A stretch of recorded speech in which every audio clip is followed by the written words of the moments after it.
ዊግና ሂውማን ሄር ከጡት ካንሰርና ከሌሎች የጤና ችግሮች ጋር የሚያገናኙ ኬሚካሎች ተገኙባቸው።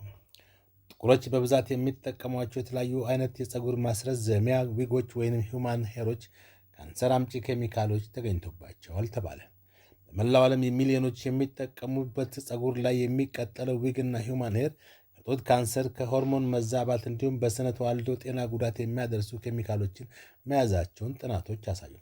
በአይነቱ ለየት ያለና በስፋት የተደረገ ጥናት ነው በተባለው በዚህ ምርምር ሳይንቲስቶቹ ዊጎች ላይ 50 ጎጂ ኬሚካሎችን አግኝተውባቸዋል። እነዚህ ኬሚካሎች ፀጉር ላይ የሚቀጠሉ፣ የሚጠለቁ እንዲሁም የሚሰፉ ዊጎችና ሂውማን ሄር ላይ በሙሉ መገኘታቸውን ተመራማሪዎቹ ይፋ አድርገዋል። የምርምር ውጤቱ በአሜሪካን ኬሚካል ሶሳይቲ ጆርናል ላይ የታተመ ሲሆን በዚህም በቢሊዮኖች የሚቆጠር ዶላር በሚንቀሳቀስበት ኢንዱስትሪ ላይ ጠንካራ የቁጥጥር ስርዓትና ለተጠቃሚው የተሻለ ግልጽነት እንዲኖር ጥሪ ያቀርባል። ጥናቱን ያካሄዱት ዶክተር አሊሻ ፍራንክሊን ከአንዳንድ አደገኛ ኬሚካሎች የጸዱ ምርቶችን ለመፍጠርና ለማምረት ምንም አይነት መስፈርት የላቸውን ኩባንያዎች እንዳሉ እንተማመናለን ብለዋል።